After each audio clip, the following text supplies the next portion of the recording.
Salut Église Impulsion et tous ceux qui nous regardent sur Facebook, sur YouTube ou sur le Top Chrétien.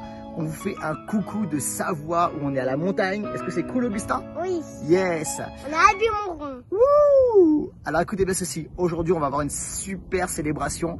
On a un invité spécial qui va venir prêcher et qui est quelqu'un qui est cher à mon cœur, qui est le pasteur Grégory Reyes. Et c'est un mentor pour moi. C'est véritablement quelqu'un qui m'inspire et vous êtes bénis par la prédication. Avant cela, un chant de louange, 2 chants de louange et on plonge dans la prédication et dans la Sainte Seine. On se retrouve à la fin et je vous aime. Salut! Bonjour Église Impulsion, j'espère que vous allez bien. Nous allons maintenant avoir un moment louange. Rejoignez-vous à moi pour chanter. Quelle grâce incomparable. Tu brises le pouvoir du mal de la mort. Chantez. Qui brise les pouvoirs du mal de la mort, qui aime d'un amour si puissant, si fort, c'est le roi de gloire, il est le roi des rois.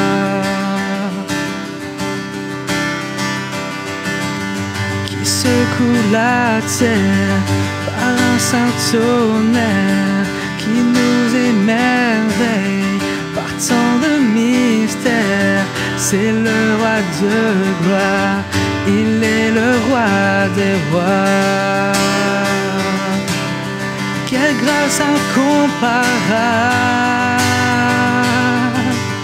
quel amour infini, que tu aies pris ma croix, que tu sois mort pour moi. Tu as payé le prix pour qu'enfin je sois libre. Oh Jésus, je te chante pour ce que tu as fait. Qui ramène la paix dans la confusion, change les orphelins en fils et en filles, c'est le roi de gloire, il est le roi des rois. Qui règne sur les peuples dans la vérité, brille comme le soleil dans tout son éclat, c'est le roi de gloire, il est le roi des rois. Quelle grâce incomparable, quel amour infini, que tu aies pris ma croix, que tu sois mort pour moi. Tu as payé le prix pour qu'enfin je sois libre. Oh Jésus, je te chante pour ce que tu as fait. Digne est l'agneau immolé, digne est le roi vainqueur sur la mort, digne est l'agneau immolé, digne est le roi vainqueur sur la mort, digne est l'agneau immolé, digne est le roi vainqueur sur la mort, digne est l'agneau immolé, digne, digne, digne, quelle grâce incomparable, quel amour infini, que tu aies pris ma croix, que tu sois mort pour moi. Tu as payé le prix qu'enfin je sois libre. Oh Jésus, je te chante pour ce que tu as fait.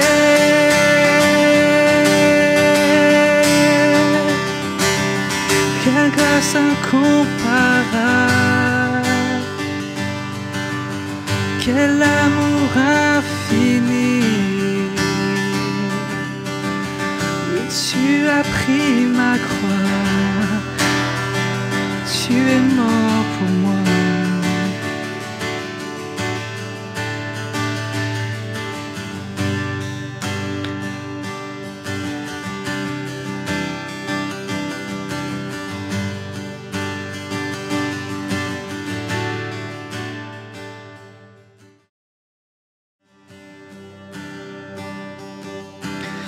Plus grand que les montagnes de ma vie,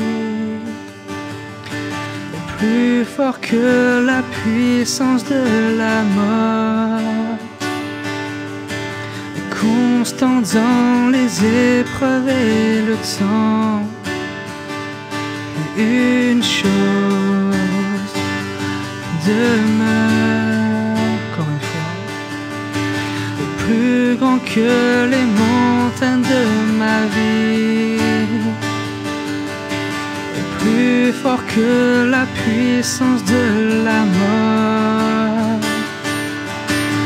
constant dans les épreuves et le temps. Une chose demeure, une chose demeure. Son amour infini jamais n'abandonne, jamais ne faiblit pour moi. Son amour infini jamais n'abandonne, jamais ne faiblit pour moi. Son amour infini jamais n'abandonne, jamais ne faiblit pour moi, pour moi. Oh, pour moi.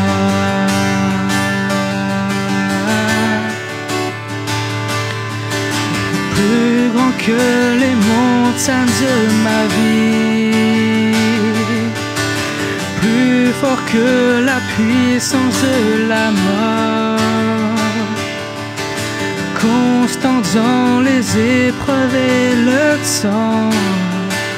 Et une chose demeure, une chose demeure. Son amour infini jamais n'abandonne, jamais ne faiblit pour moi. Son amour infini jamais n'abandonne, jamais ne faiblit pour moi. Son amour infini jamais n'abandonne, jamais ne faiblit pour moi, pour moi.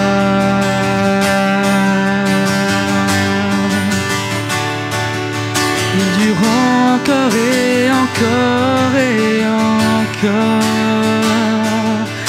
Il me remplit et satisfait mon âme.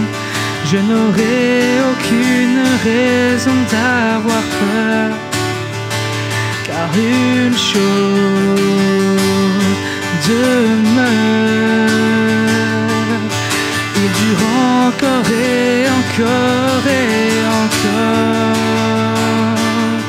Il me remplit et satisfait mon âme. Je n'aurai aucune raison d'avoir peur, car une chose demeure, une chose demeure. Ton amour infini jamais n'abandonne, jamais ne faiblit pour moi. Son amour infini jamais n'abandonne, jamais ne faiblit pour moi. Son amour infini jamais n'abandonne, jamais ne faiblit pour moi, pour moi.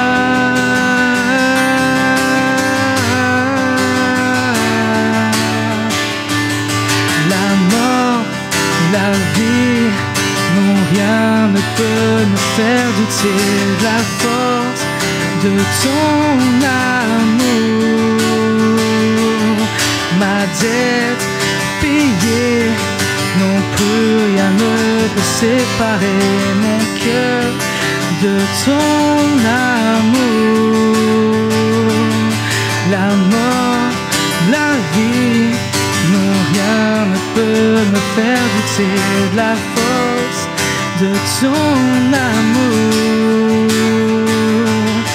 Ma dette payée, non, rien ne peut me séparer mon cœur de ton amour. Ton amour infini jamais n'abandonne, jamais ne faiblit pour moi. Son amour infini jamais n'abandonne, jamais ne faiblit pour moi. Son amour infini jamais n'abandonne.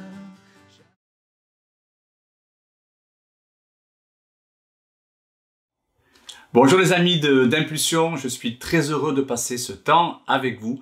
Je remercie vos pasteurs, Laurent et Claire, pour leur confiance, leur amitié, leur amour.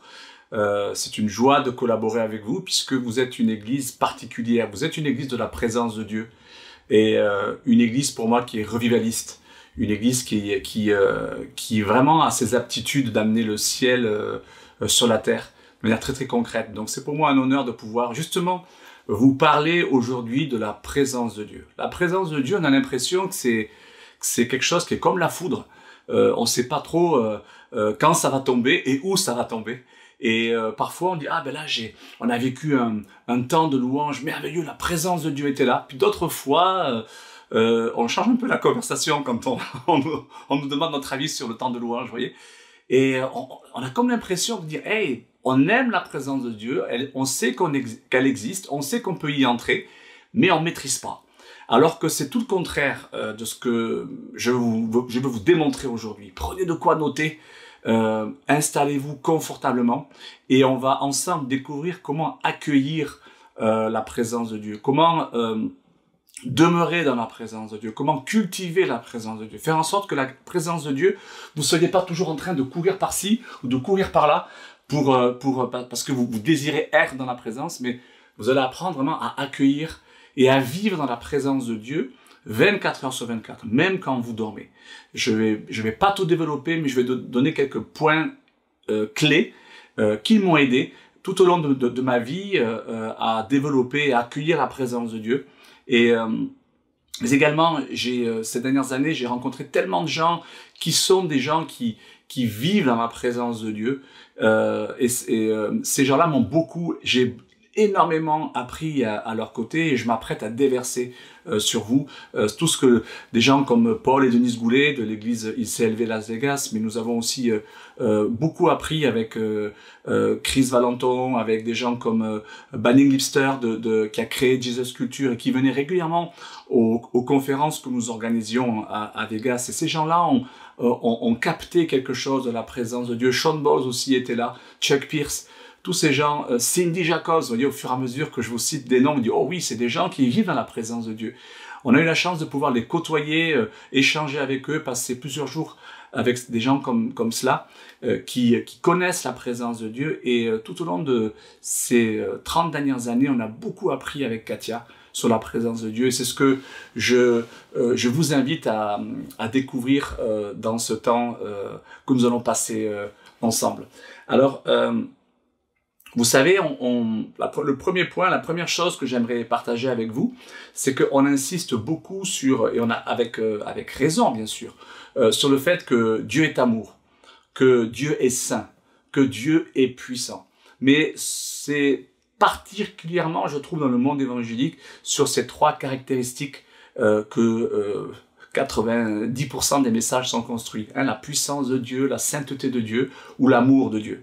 Et j'aimerais, vous savez qu'il y en a bien d'autres, et j'aimerais attirer votre attention sur une particularité, une caractéristique de la personnalité de Dieu qui concerne justement sa présence et qui a complètement chamboulé personnellement mon cheminement avec Dieu et concernant la présence de Dieu. Lisons ensemble Ézéchiel 48, verset 35. où il nous est parlé d'un attribut de Dieu, Yahvé Shammah. Yahvé Shammah qui veut dire l'Éternel présent. Vous voyez, c'est pas l'Éternel puissant ici, ce n'est pas l'Éternel saint, c'est pas l'Éternel amour, c'est l'Éternel présent. L'un des noms de Dieu, c'est Yahvé Shammah, l'Éternel présent. C'est donc, vous voyez, dans l'identité de Dieu, c'est dans la nature de Dieu même que de manifester sa présence. Et il est prêt à la manifester en ce moment même, alors que je suis en train d'échanger avec vous. Dieu n'est pas simplement amour, saint ou puissant, il est aussi présent. Et il veut aussi que cette... Peut-être vous avez déjà expérimenté la réalité de sa puissance, de sa sainteté. Ça vous a connu dans la repentance. Vous avez expérimenté la réalité de son amour. Mais je vous propose aujourd'hui d'expérimenter la réalité quotidienne, permanente, constante de Yahvé Shammah, l'Éternel présent. Vous savez ce à quoi, dans le royaume de Dieu, ce à quoi on donne de l'importance, c'est ce qu'on va expérimenter. Vous expérimentez dans le royaume de Dieu ce à quoi vous donnez de l'importance. Si vous donnez beaucoup d'importance à l'amour de Dieu, vous allez expérimenter l'amour de Dieu. Si vous donnez beaucoup d'importance à la puissance de Dieu, vous allez expérimenter la puissance de Dieu. Si vous donnez, à partir d'aujourd'hui, beaucoup d'importance à la présence de Dieu, c'est ce que vous allez commencer à expérimenter. C'est ma prière et le but de ces messages pour vous. J'aimerais commencer à vous partageant une expérience personnelle. Moi, j'étais tout jeune converti, j'avais 18 ans. Donc ça remonte, ça va bientôt faire 30 ans. Et donc, je rencontre Dieu, je rencontre l'amour de Dieu, comme beaucoup, premièrement. Première révélation de Dieu. Puis je rencontre la dimension relationnelle, fraternelle. Je vais à l'église. Et puis, je commence à lire la Bible, à la dévorer, puisque je ne l'avais pas lue jusqu'à présent. Donc, j'avais envie de rattraper mon retard. Et je tombe sur un des passages les plus polémiques pour moi, les plus difficiles à accepter. Alors, je vais vous le lire. C'est Jean 16, verset 7. Quand j'ai lu ça, j'étais pas content. J'étais pas du tout d'accord avec ce passage des évangiles. Où Jésus dit, cependant, je vous dis la vérité. Il vous est avantageux que je m'en aille. Ouais, c'est ça. Ouais. Car si je m'en vais pas, le consolateur ne viendra pas vers vous. Mais si je m'en vais, je vous l'enverrai. Quand j'ai lu ça, je dis, non, je vois pas quel avantage il y a à ce que Jésus s'en aille. Parce que quand Jésus était là, il y a les aveugles voyaient, les sourds entendaient, les paralytiques se levaient, marchaient, les morts ressuscitaient. Je veux dire, mais qu'est-ce qu'il peut y avoir plus avantageux à cela? Donc moi, j'étais pas d'accord avec ce passage. Je dis, non, je ne comprends pas du haut de mes peut-être 3 jours de conversion, j'étais pas d'accord avec cette parole de Jésus. Je dis, mais il y a aucun avantage à ce que tu t'en ailles. Et jusqu'au jour où, quelques jours après, je suis tombé sur le passage de Colossiens 1, verset 27, et j'ai compris pourquoi il était avantageux que Jésus s'en aille. Colossiens 1, verset 27 nous dit, Christ en vous, l'espérance de quoi? De la gloire. N'avez-vous pas l'espérance de voir la gloire de Dieu se manifester dans votre vie, dans votre famille, votre couple, dans votre vie professionnelle, dans votre église, dans votre ville, dans votre quartier? On veut voir la gloire de Dieu. C'est la plus belle chose que l'on puisse expérimenter ici-bas. Mais là, ici, on a un poteau indicateur. Christ en vous. Pas seulement Christ dans l'église, Christ dans le pasteur. Vous voyez, oh, le pasteur, il est loin, puis j'ai un échange avec lui, c'est un homme qui vit dans la gloire. La Bible nous dit, non, Christ en toi. Christ en toi. Christ en vous. L'espérance de la gloire. Vous voyez, lorsqu'on reçoit Jésus-Christ comme son sauveur, comme son Seigneur personnel, on devient à notre tour des porteurs de la présence de Dieu. Waouh! On devient à notre tour des gens qui véhiculent la présence de Dieu. Le Saint-Esprit vient faire sa demeure en vous. Le Saint-Esprit ne vient pas uniquement faire sa demeure dans le culte du dimanche matin ou dans un lieu précis, même s'il y a des lieux où on peut effectivement expérimenter de manière plus forte, plus intense la présence de Dieu. Mais la genèse de la manifestation de la présence de Dieu, de l'expérimentation de la présence de Dieu, c'est Christ en vous. Pas vous dans l'église, pas juste Christ dans les pasteurs, mais Christ en vous. Peut-être que c'est une première question, une première étape que une première question à laquelle vous devez répondre. Est-ce que Christ est réellement en moi. Je vais à l'église, je connais des chrétiens, je prie, je chante des chants. Mais est-ce que Christ est réellement en moi? Lorsque vous recevez Christ en vous, le Saint-Esprit fait sa demeure en vous, vous devenez son temple et vous portez la présence, l'influence, la sagesse, la puissance de Dieu partout où vous allez. Vous n'avez plus besoin d'aller dans un lieu pour expérimenter la présence de Dieu. Vous êtes ce lieu où on peut expérimenter la présence de Dieu. Non seulement vous le vivez, mais les gens qui vous côtoient sont au bénéfice de la présence de Dieu qui est sur vous.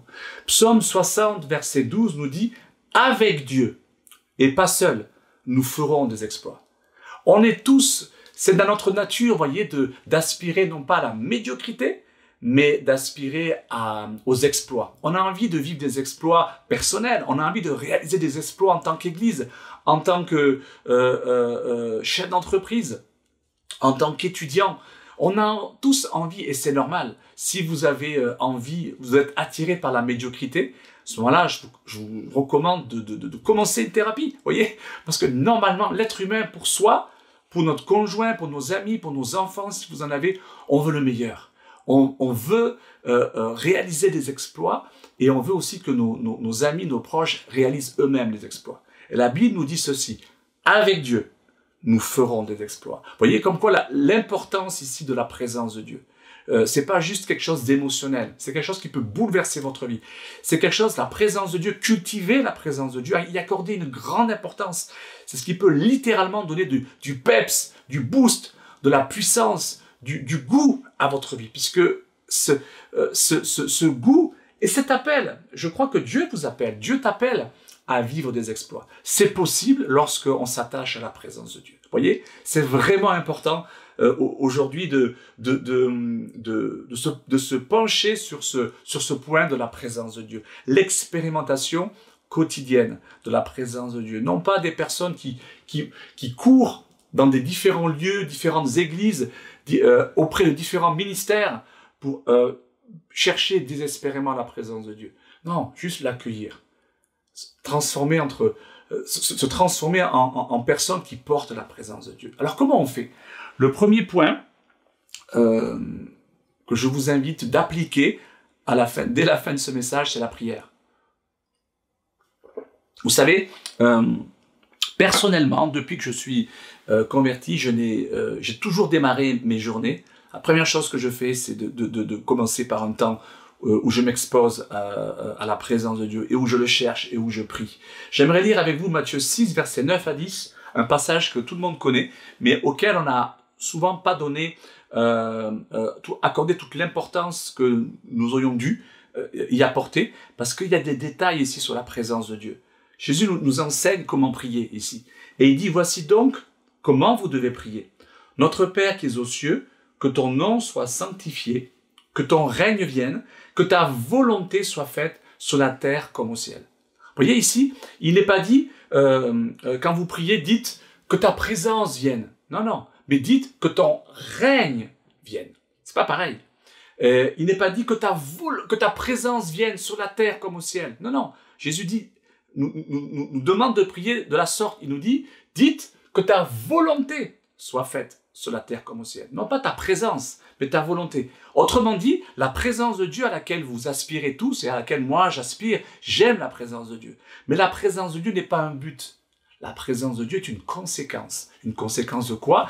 De la manifestation du règne. De votre aspiration au règne de Dieu, à sa volonté parfaite. Que votre vie ne soit plus orientée par vos émotions, par des tentations, par des personnes extérieures à votre vie. Mais Jésus nous enseigne à prier tous les jours que le règne de Dieu, que ton règne vienne, que ta volonté vienne. Et parce que ton règne et ta volonté s'exercent dans ma vie, alors je peux expérimenter ta présence. La présence de Dieu, voyez, elle ne se limite pas à nos émotions, mais elle concerne aussi nos actions. C'est pour ça que Jésus nous enseigne à prier que ton règne vienne, que ta volonté soit faite. Il souhaite que nos actions, nos attitudes, nos choix soient le fruit et les conséquences de la manifestation du règne de Dieu et de la manifestation de sa volonté sur notre vie. Donc pour expérimenter la présence de Dieu, Il faut accepter que sa présence ne se limite pas uniquement et seulement à nos émotions, mais que sa présence également s'étende à nos actions. Son règne et sa volonté dans nos attitudes, son règne et sa volonté dans notre caractère, son règne et sa volonté dans nos choix, dans tes choix. Lorsque nous nous sommes mariés avec Katia, pour ceux qui ne me connaissent pas, je suis marié à Katia depuis 26 ans et nous avons 2 garçons, Timothée et Ruben. Et on a commencé à l'époque, quand on se mariait, au siècle dernier, il n'y avait pas de préparation au mariage, vous voyez, donc on s'aimait, mais souvent moi je dis, quand j'ai voulu apprendre à conduire, j'ai quand même eu un moniteur pendant quelques heures qui m'a appris à me familiariser avec un véhicule. Et maintenant je conduis. Mais le mariage, on m'a donné, imaginez, on vous donne les clés, vous n'avez jamais conduit, vous démarrez, puis boum, vous faites un accident. Et c'est un petit peu ce qui s'est passé pour nous, puisque Katia avait son idéal et moi j'avais le mien. Et au bout de 3 ans de mariage, on s'est aperçu qu'on était très malheureux et on avait accumulé beaucoup de frustration, beaucoup de colère. Notre couple battait de l'aile.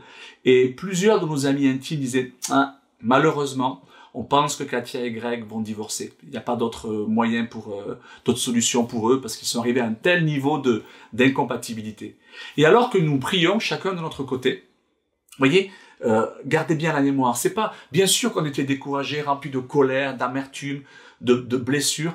Bien sûr on aspirait à la présence de Dieu. Un moment de paix, vous voyez, un moment de relâchement. Mais dans ces moments de prière, on appliquait Matthieu 6, on demandait à Jésus qu'il vienne manifester son règne, premièrement, et qu'il nous révèle sa volonté par rapport à cette situation. Et alors que je priais, Dieu m'a dit, mais regarde, il y a ton idéal et il y a ma volonté. Si tu continues à poursuivre ton idéal n'est pas mauvais, hein, mais ton idéal va te conduire à te séparer de Katia. Parce que tu as un idéal du mariage qui t'en va droit au mur.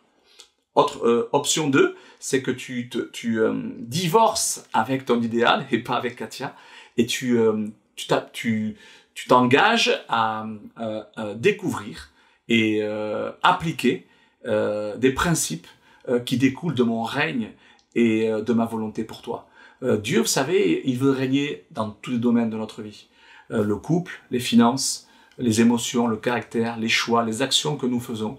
Dieu souhaite, plus on accueille son règne, plus on expérimente sa présence. Et donc j'étais là, vous voyez, et j'ai parlé à mon idéal. Et je dis idéal, je t'ai écouté pendant 3 ans, j'ai fait tout ce que tu m'as dit, et c'est le bazar dans ma vie de couple. Donc maintenant, je te mets dehors de ma vie. Je vais plus, je renonce à mon idéal. Et je veux vraiment, Seigneur, que tu me montres comment je dois faire. Je reçois ton règne, et je veux recevoir la manifestation de ta volonté, je veux découvrir ta volonté pour mon couple. Donc bien sûr, on a fait beaucoup de thérapie, on a lu plein de livres, nous avions des vis-à-vis qui nous ont accompagnés. Mais en quelques mois, en quelques années d'accompagnement, non seulement notre couple allait mieux, mais on a expérimenté un amour l'un pour l'autre qu'on n'avait même pas lorsqu'on était tout amoureux, le premier jour de notre rencontre. Vous voyez, ça c'est un des fruits de la présence de Dieu. Mais la présence de Dieu, je le répète, n'est pas juste quelque chose d'émotionnel. « Oh, je sens la présence de Dieu ». Mais la présence de Dieu est directement liée à son règne et à la démonstration de sa volonté dans votre vie. Un autre point très important concernant la présence de Dieu que l'on néglige, c'est les relations. Les relations. Vous allez me dire, mais qu'est-ce que ça a à voir avec la présence de Dieu? Moi, je pensais qu'il fallait prier, lire sa Bible. Bien sûr que ça aide. Mais comme je vous l'ai dit, moi, je veux pouvoir vous donner des clés qui sont malheureusement très souvent négligées parmi le peuple de Dieu. Donc, vous prenez ces clés, vous les rajoutez à votre trousseau, ok? Et ça va vous permettre d'expérimenter la présence de Dieu. Pourquoi les relations nous permettent, les relations saines et pas toxiques, nous permettent d'expérimenter la présence de Dieu? Lisons ensemble Matthieu 18, verset 20.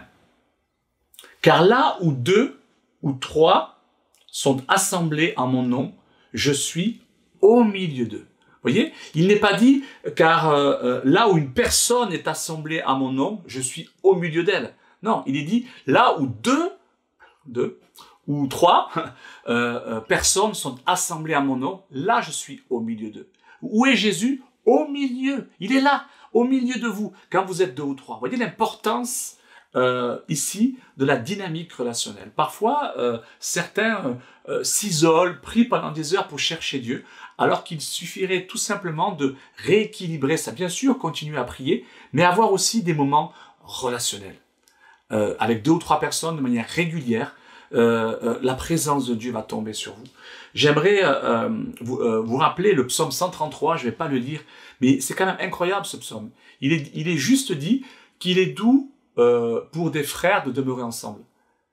Et c'est comme l'huile qui descend sur la barbe d'Aaron. Je vous rappelle que l'huile, c'est le symbole de l'onction. Et le texte, le psaume termine en disant « C'est là que Dieu envoie la bénédiction. » Waouh! C'est où? On veut tous être bénis. On veut que notre vie soit bénie, que notre travail soit béni, que notre église soit bénie, notre couple et notre famille soient bénis. Ok? Mais Dieu nous donne une indication ici. Il dit, c'est là, ici que j'envoie ma bénédiction. Où? Quand des frères et des sœurs demeurent ensemble. Simplement le fait de demeurer ensemble. Il n'est pas dit qu'il est doux pour des frères de prier, ou de louer, ou de lire la Bible. Non, juste de demeurer ensemble. Voyez, la puissance de la relation. Dieu est un être relationnel. Et il veut que nous soyons aussi des êtres relationnels. Il nous a créés pour cela. Donc ne nous privons pas de la vie relationnelle. Et quand je pense à vous, Église Impulsion, quand je prie pour vous, je prie pour une multiplication. C'est toujours la vision que j'ai quand je ferme mes yeux. Je vois l'Île-de-France avec plein de petits feux. Je vois la carte de l'Île-de-France et de Paris, les différents quartiers de Paris, criblés de petits points de feu. Et en fait, toutes ces, j'appelle ça des groupes relationnels, pas des groupes de maison, des groupes relationnels, des gens qui se rencontrent par affinité autour d'une activité, ça peut être une activité spirituelle, prier, louer, intercéder, lire un livre ensemble, mais ça peut être aussi un loisir, ça peut être une activité culturelle.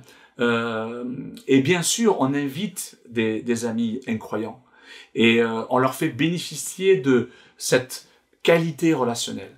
Et eux vont dire, ah, il y a une bonne atmosphère, il y a une qualité relationnelle avec vous. Et nous, on sait que c'est simplement la présence de Dieu qui est là. Parce que Dieu va vous bénir, Dieu va manifester sa présence. Si simplement, peut-être qu'il vous faut rejoindre un groupe relationnel, mais peut-être qu'il faut parler avec votre pasteur et dire « Hey, j'aimerais créer un groupe relationnel qui se réunit dans ma maison, ou dans mon quartier, ou dans la maison de mon ami, mais de manière régulière. On se réunit, on prie les uns pour les autres, on prend soin les uns des autres, on lit la Bible ensemble, on va faire aussi une activité sportive, culturelle ensemble. Et on invite nos amis incroyants. Vous allez expérimentez un réveil si vous faites ça. Et je prie que vous receviez cette vision maintenant. Une multiplication, plein de petites flammes, plein de groupes relationnels qui s'ouvrent sur toutes les différentes lignes de métro. Moi, quand je prends le métro, le RER, et que je suis avec vous à Paris, je prie pour à chaque arrêt, à chaque station, je prie pour un groupe relationnel, impulsion dans chacune de ces villes et quartiers de Paris et de l'Île-de-France. Un autre moyen qui nous permet d'expérimenter la présence de Dieu, c'est directement lié avec nos attitudes. Nos attitudes peuvent attirer la présence de Dieu, ou au contraire, nos attitudes peuvent repousser la présence de Dieu. Et c'est grave parce que on peut prier, on peut faire des tas de choses, et pour autant la présence de Dieu nous quitte. Vous connaissez ce publicain qui dit « Seigneur, je prie 3 jours la semaine, je jeûne, donne ma dîme, je ne suis pas comme ce publicain. » Puis le publicain, il fait juste que se frapper la poitrine comme ça. Et Jésus dit, le publicain, il rentre chez lui exaucé, mais le pharisien qui faisait pourtant tout, mais l'attitude dans laquelle, l'état d'esprit, la motivation intérieure dans laquelle ce chrétien se trouvait, l'a disqualifié aux yeux de Dieu. Vous voyez, waouh, la présence de Dieu nos attitudes peuvent attirer la présence de Dieu ou au contraire la repousser. Lisons ensemble, s'il vous plaît, Proverbe 15, verset 33. Il nous est dit, la crainte de l'Éternel enseigne la sagesse Et l'humilité précède la gloire. Waouh! L'humilité précède la gloire. Donnez-moi quelqu'un de humble, je vous donne quelqu'un qui va bientôt expérimenter la gloire de Dieu. Il n'est pas dit le travail précède la gloire, il n'est pas dit l'excellence ou la compétition précède la gloire, il est dit l'humilité précède la gloire. Quand vous cultivez l'humilité, si vous faites gaffe à vos attitudes, bien sûr qu'il faut continuer à prier, à lire la Bible, à s'impliquer, mais veillons pas seulement à ce que nous faisons, mais veillons à l'état d'esprit dans lequel nous le faisons. Parce que votre état d'esprit peut vous qualifier ou au contraire vous disqualifier. Donc, ça demande beaucoup d'humilité, de prière justement. Pour que parfois Dieu va vous dire, mais c'est super ce que tu poursuis, c'est un bon objectif, je veux que tu vives une vie glorieuse. Mais par contre, l'état d'esprit dans lequel tu es te disqualifie. Il faut juste sonder nos cœurs. Parfois on poursuit, on a des bons rêves, des bons objectifs. Mais la motivation qui nous conduit à faire de bonnes choses, parfois c'est de l'orgueil, parfois c'est un esprit de compétition, parfois c'est de la jalousie. On fait des bonnes choses, mais on n'est pas bien motivé. Et l'humilité précède la gloire. Donc veillez à vos attitudes. Veillez à avoir des attitudes saines. Et c'est pour ça que la prière tous les matins est importante. Ça permet à l'Esprit de Dieu de sonder vos cœurs. Ça vous permet, souvenez-vous Matthieu 6, d'accueillir le règne de Dieu sur votre caractère, sur vos motivations, d'accueillir la volonté de Dieu. Il y a peut-être des choses que Dieu va corriger. Oui, il faut que tu fasses ça. Mais peut-être la méthode pour y arriver. Voici ce que je te suggère, mon fils, ma fille. Donc, troisième point, pour expérimenter la présence de Dieu, les attitudes. Un jour, donc, j'ai rencontré un homme d'affaires extrêmement compétent. Mais son chiffre d'affaires ne décollait pas. Et on avait une relation de mentorat avec cet homme d'affaires. Donc j'ai discuté avec lui, puis en discutant, on discutait depuis 1 heure, parce que je cherchais à savoir d'où venait cette différence entre d'énormes compétences, puis pas une grande réussite financière. Puis il me dit, ah mais mon père qui était lui aussi dans les affaires, était un ex-rugbyman, et quand les commerciaux venait et ne lui faisait pas des bons retours, il prenait les commerciaux comme ça par le col et il les balançait dans les poubelles. Vous savez, ces grandes poubelles là. Et quand il me disait ça, cet homme d'affaires, il le disait avec sourire, presque admiration. Et je lui dis, voilà la raison pour laquelle l'Esprit de Dieu m'a dit que c'était là le nœud. Et je lui ai dit, écoute, j'ai une parole pour toi, je pense que c'est ça l'attitude que tu as, et si tu admires quelque chose qui au contraire, tu es heureux, ça te remplit de joie, alors que tu devrais te repentir plutôt de cette attitude. Tu ne devrais pas être fier de cette attitude que ton père avait envers les commerciaux. Cette personne s'est repentie. Juste, Seigneur, je te demande pardon pour cette attitude. Et peut-être que vous, alors que je vous parle, vous avez vos objectifs, comme cet homme d'affaires qui voulait, son objectif était de prospérer financièrement. Vous poursuivez des bons objectifs, mais à ce moment du message, peut-être que vous dites, hey, moi aussi, peut-être qu'il y a des choses, des attitudes que j'ai développées qui ne sont pas saines. Il s'est repenti et on a prié, on a demandé pardon à Dieu, j'ai prié pour lui. Et depuis, ses affaires se sont outrageusement, j'ai envie de dire, développées. C'est un homme d'affaires qui prospère, qui a pu employer toutes sortes avoir beaucoup de personnel. Et il est très heureux aujourd'hui dans sa carrière, tout simplement parce qu'il veille. Et régulièrement, moi, je continue à le voir régulièrement, juste pour travailler sur les attitudes. Vous n'imaginez pas tout ce que vous allez pouvoir expérimenter avec Dieu si vous accordez de l'importance aux motivations intérieures. Et lorsque les motivations sont mauvaises, peur, anxiété, colère, jalousie, orgueil, mais travaillez ça dans la prière, dans la présence de Dieu et dans la repentance. Apprenez à développer des attitudes comme l'humilité qui vont vous conduire à expérimenter la gloire de Dieu. Et le dernier point sur lequel j'aimerais prier avec vous, qui nous permet d'expérimenter la présence de Dieu. Jusqu'à présent, les 3 points que j'ai pu vous partager nous permettent d'expérimenter la présence de Dieu. Bon, c'est surtout très personnel. Là, le dernier point, c'est comment, comme je vous l'ai dit, on devient porteur de la présence de Dieu. Comment faire? On n'a plus besoin d'aller dans un lieu pour expérimenter la présence de Dieu. Nous sommes ce lieu. Partout où nous allons, nous portons la puissance, la sagesse, l'amour, les solutions du ciel avec nous. Donc le dernier point, c'est expérimenter la présence de Dieu pour les autres. Donc, mon point suivant, c'est la mission. Point 4, la mission. La mission, être impliqué, être des missionnaires, être impliqué dans la mission locale, pas besoin d'aller dans des pays étrangers, mais être impliqué dans la mission nous permet d'expérimenter la présence de Dieu fortement. Lisons ensemble Romains 8, verset 19, et après je vous raconte une histoire incroyable. Romains 8, verset 19 nous dit « Aussi, la création attend-elle avec un ardent désir la révélation de Jésus, la révélation du Saint-Esprit? Non. La révélation de l'Église, la révélation des pasteurs? Non. Il nous est dit, la création attend-elle avec un ardent désir la révélation des fils de Dieu? Vous et moi. La création attend. C'est pas les hommes politiques, c'est pas le gouvernement, c'est pas les médias qui vont apporter des solutions. Mais la création, la réponse à tous les maux et à toutes les frustrations de la société, c'est la révélation des fils de Dieu. Il faut tout simplement réaliser que la présence de Dieu, ce n'est pas quelque chose de secret, de personnel, c'est quelque chose qui se partage. Alors voilà mon histoire. Un ami, enfin pas un ami personnel, mais un jour un croyant est allé voir son pasteur. Il était frustré parce que ses amis ne souhaitaient pas venir à l'église parce que le dimanche matin c'est ski nautique.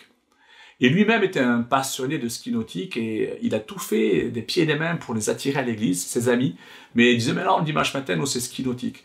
Et donc, il a dit au pasteur, écoute, puisque mes amis ne veulent pas, j'arrive pas à faire venir mes amis à l'église, est-ce que l'église pourrait aller chez mes amis? Est-ce que tu m'autorises pendant quelques dimanches, je vais pas venir à l'église, mais je vais passer mon dimanche matin avec eux pour pouvoir amener la présence de Dieu, tout simplement, auprès de ces incroyants. Et le pasteur a dit, mais c'est génial, tu es missionnaire, vas-y, et on va prier pour toi. Et cet ami a commencé à dire, écoutez, dimanche, je viens avec vous. Ouais, les amis étaient contents, tu vas plus à l'église, super, on est content de faire du ski nautique ensemble. Et donc, ils s'équipent, ils prennent leur voiture, ils vont à l'endroit où ils se réunissaient. Et l'ami leur dit, écoutez, le chrétien leur dit, écoutez, vous savez que normalement je suis à l'église, donc est-ce qu'on pourrait prendre juste 2 minutes? Moi j'aimerais juste prier, remettre ce temps à Dieu. Et ses potes disent, bon, bah ouais, vas-y, ça ne vous dérange pas, 2 minutes. Il dit, oui, 2 minutes. Avez-vous des sujets de prière? Et il y en a un qui dit, écoute, oui, moi, je trouve pas de travail, là, depuis plusieurs mois, ça commence à m'inquiéter. Et un autre dit, écoute, moi aussi, j'ai ma maman qui rentre à l'hôpital, on peut prier pour ça. Et donc, ils se sont pris la main, et puis ce chrétien, un simple chrétien, a dit, ok, il a rendu grâce, il a prié Jésus, il a remis cette journée de ski nautique à Jésus, et il a prié pour ses amis, celui qui recherchait du travail et celui dont la maman était malade.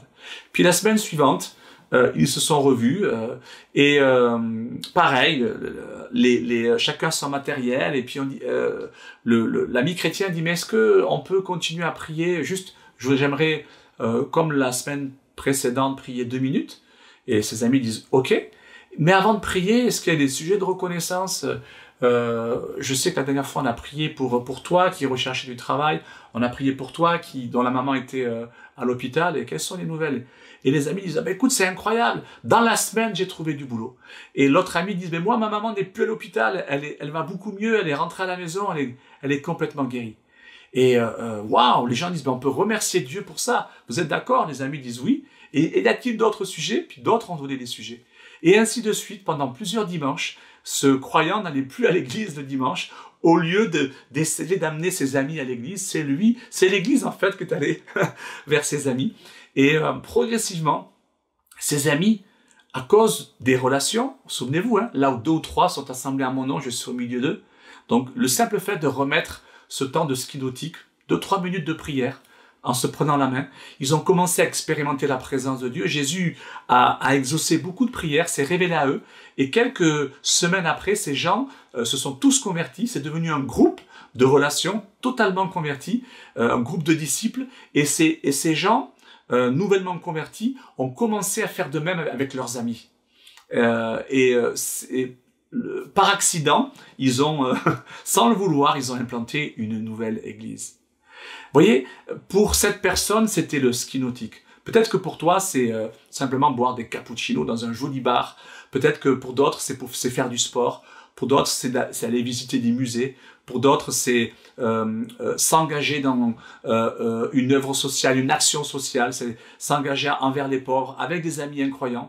Mais réfléchissez, demandez à Dieu ce que vous pourriez faire pour votre quartier, pour votre ville, pour votre pays tout simplement, pour ne pas simplement garder la présence de Dieu pour vous et attendre que désespérément les incroyants entrent dans l'église. Ils ne viendront pas. Nous sommes appelés aussi à aller vers eux. Jésus lui-même a dit « allez ».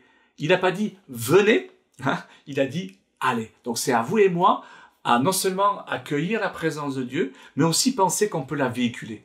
On peut la transmettre sur notre lieu de travail, dans notre voisinage, dans notre quartier. J'aimerais simplement maintenant prier pour vous, pour que tout ce qui a été partagé, vous puissiez le recevoir maintenant dans votre esprit. Tous ceux qui sont intéressés par maintenant accorder de l'importance à la présence de Dieu, quittons-nous simplement en priant, si vous le voulez bien. Alors Seigneur, on te remercie pour ta présence.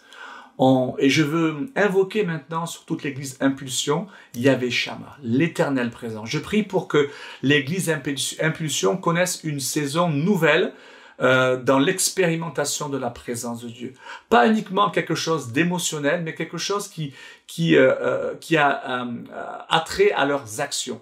Pas simplement la présence de Dieu qui est ressentie, mais le règne et la volonté de Dieu qui est expérimentée dans chaque domaine de leur vie. Je prie également, Seigneur, pour leur attitude, que toute mauvaise attitude qui freine l'expérimentation de la présence de Dieu soit identifiée et soit expulsée de leur vie dans le nom de Jésus. Je prie pour que tu fasses de chaque membre, Seigneur, des croyants humbles, animés de bonnes attitudes et qui attirent la gloire de Dieu partout où ils vont, partout où ils sont, au nom de Jésus. Je prie pour une multiplication de groupes relationnels, Impulsion dans les quartiers de Paris, comme dans les différentes régions, quartiers de l'Île-de-France, au nom de Jésus. Seigneur, des espaces relationnels, simplement où il y a de la paix, de l'amour, de la valorisation, et où des incroyants peuvent être connectés, où des incroyants peuvent venir expérimenter l'amour, la paix, la présence de Dieu, la joie, les rires de la présence de Dieu, au travers d'activités spirituelles, d'activités relationnelles, d'activités culturelles ou d'activités sociales, que tu inspires maintenant à tout le peuple d'Impulsion que je bénis dans le nom de Jésus maintenant. Chers amis, merci pour ce temps. J'étais très heureux de passer ce temps avec vous online et j'espère venir vous voir très très vite à Paris dans vos nouveaux locaux. À bientôt.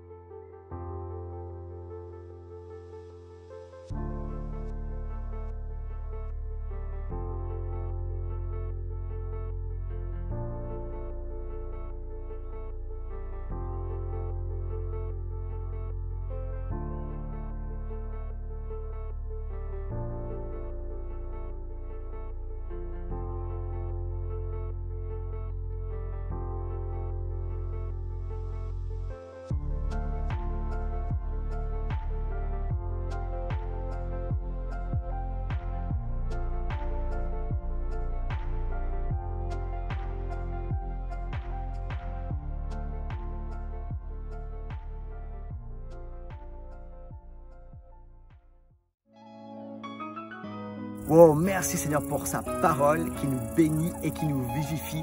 C'est tellement bon de recevoir. Écoutez bien ceci, je voudrais vous encourager à travers les dîmes et les offrandes. Tout d'abord, merci pour votre générosité et votre libéralité. Et je voudrais encore vous encourager dans cette saison de vacances à continuer à investir et à semer à travers les dîmes et les offrandes. Vous savez, nous avons ce projet de bâtiment où nous voulons développer l'école biblique, la jeunesse, la louange, le social.